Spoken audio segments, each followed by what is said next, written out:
Hello and welcome all of you. I am doctor Varun Vasil और आज हम इस वीडियो में बात करेंगे 3 बेस्ट एक्सरसाइजेज फॉर sciatica। अब sciatica आप सबको पता है कि जब sciatic नर्व प्रेस हो जाती है उसको हम बोलते हैं sciatica।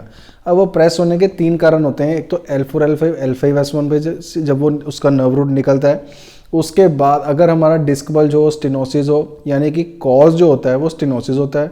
सिम्टम को हम बोलते हैं sciatica, जिसमें लेग पेन हम इंक्लूड करते हैं। तो जब L4 L5 L5S1 में प्रेस हो, एक तो वहाँ से नर्व प्रेस हो सकती है, यानी कि sciatica जो है वो ऊपर से शुरू हुआ है। उसके बाद हमारी जो नर्व निकलती है वो हमारे पिरिफॉर्मिस मसल के बीच में, जो बटक में एक पिरिफॉर्मिस मसल होता है, वी शेप मसल होता है, उसके बीच में से जब sciatic नर्व पास करती है, अगर इस मसल में टाइटनेस हो तो वो sciatic नर्व को प्रेस कर देता है, एक उससे sciatica हो सकता है। थर्ड होता है जब हमारा क्रॉनिक sciatica हो चुका है या डिस्क बल्ज हो चुका है, उसके बाद स्टेनोसिस हो चुका है, तो जो हमारी नर्व होती है, sciatic नर्व होती है, उसके अराउंड एडहेजन्स होती है, तो वो टाइटनेस होने की वजह से sciatica होता है। अब ये 3 तरह के मैंने आपको 3 कॉज बता दिए। अब इसमें आपका कोई भी डायग्नोज हुआ हो, आपको जब भी sciatica है तो आपने इन तीनों के रिलेटेड जो एक्सरसाइज है वो मैं आपको बताऊंगा कौन कौन सी एक्सरसाइज किसके साथ रिलेटेड है।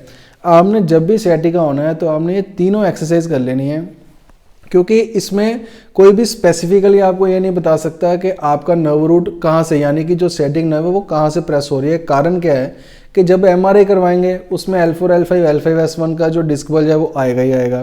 कई बार स्टेनोसिस भी आता है। अब उसके साथ साथ कई बार लोगों को कहते हैं बटक में पेन हो रही है तो वो समझ लेते हैं पिरिफॉर्मिस सिंड्रोम है।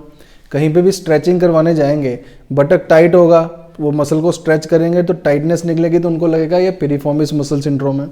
जबकि पिरिफॉर्मिस सिंड्रोम अकेला कुछ भी नहीं कर सकता, इतना ज़्यादा sciatica नहीं कर सकता, और अगर करेगा भी तो उसकी एक्सरसाइज हम ऑलरेडी इंक्लूड करके रखेंगे। अब मैं आपको बताता हूँ किस तरह से हमने शुरुआत करनी है।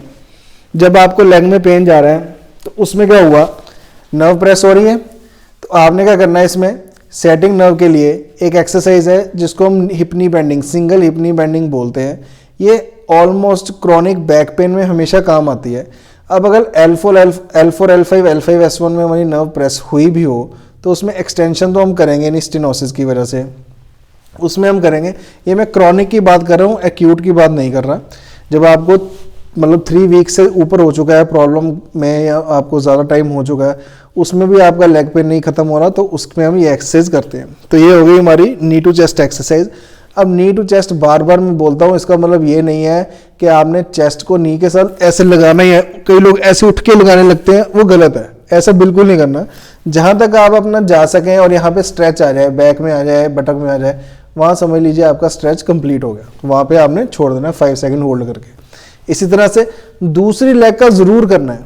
जब हम दूसरी लेग का करते हैं तो ऐसा एक कम्बिनेशन बना हुआ है हमारे, जो ये समझ लीजिए कि जब हम इसकी knee to chest single hip knee bending करते हैं तो हमें एक के साथ दूसरे का करना है, क्योंकि ये इंटर जॉइंट ही होते हैं अंदर से, तो इसलिए हमें दोनों का एक्सरसाइज करना है ताकि फ्लेक्सिबिलिटी है जो वो बराबर की बने। ठीक है, ये हो गया फर्स्ट। अब ये हो गया L4 L5 L5S1। अब मान लीजिए कोई कहता है पिरिफॉर्मिस की वजह से, मसल टाइटनेस की वजह से sciatica हो रहा है, तो हमने ऐसे रख लेना इसके ऊपर, और इस हाथ से, मान लीजिए इसका मुझे sciatica है, अब आपने इस हाथ की हेल्प से इसको स्ट्रेच करना है। इसमें हमें पूरा का पूरा ऐसे रोटेशन नहीं करना है, इस हाथ से जितना स्ट्रेच कर सकें, और उसके बाद यहाँ पे अगर आपको स्ट्रेच फील हो जाए तो समझ लीजिए आपने एक्सरसाइज बिल्कुल ठीक की है।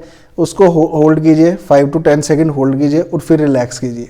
ये आपने करनी है 5, सिर्फ आपने 5 रेपिटेशंस करनी है, क्योंकि हम इतना डीप नहीं जा रहे हैं कि हम रोटेशंस करेंगे, कैसे करेंगे, ये आपने पिरिफॉर्मिस मसल का स्ट्रेच कर लेना है।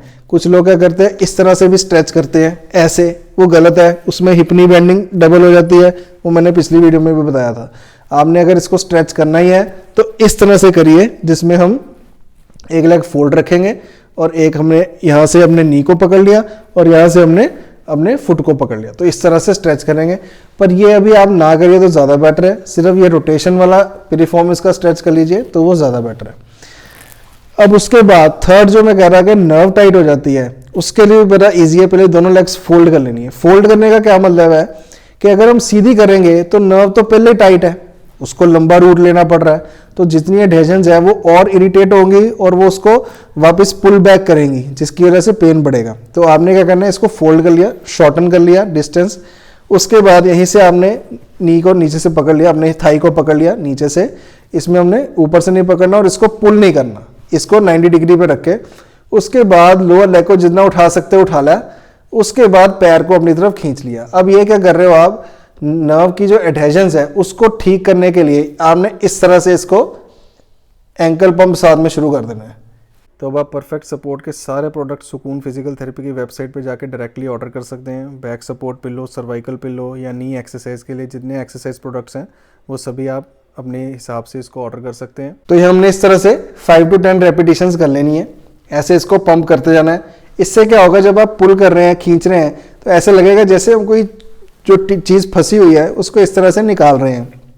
तो जब हम इस तरह से एडहेजन्स को अपना जब हम स्ट्रेच करेंगे तो उसके नर्व के अराउंड जितनी एडहेजन्स हैं वो ब्रेकआउट होंगी और उससे जो नर्व है वो थोड़ी रिलैक्स होगी।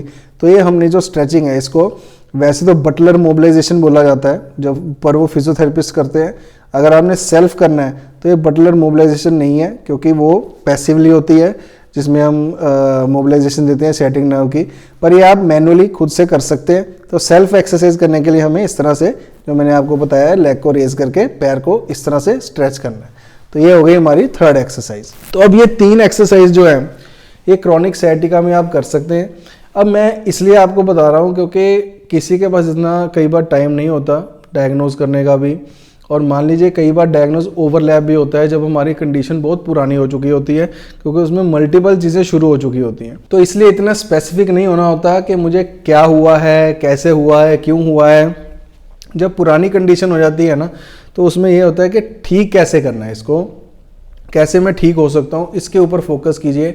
कैसे हुआ है, क्या हुआ है, क्यों हुआ है, उस पर फोकस मत करिए, क्योंकि वो टाइम अब निकल चुका है। अब ठीक होना है आपको। तो ये तीनों चीज़ें करके आप बेस्ट से बेस्ट एक्सरसाइज करके इसको आप ठीक हो सकते हैं। तो इस वीडियो को ज़्यादा से लाइक कीजिए और शेयर कीजिए, चैनल को सब्सक्राइब जरूर कर लीजिए, क्योंकि इसका एक भी वीडियो मिस करने वाला नहीं है। जितनी हम एक्सरसाइज करेंगे आपको रिलीफ भी मिलेगा, और जिन लोगों के आप साथ शेयर करेंगे तो क्रॉनिक साइटिका वाले पेशेंट जो है वो ठीक भी हो सकते हैं।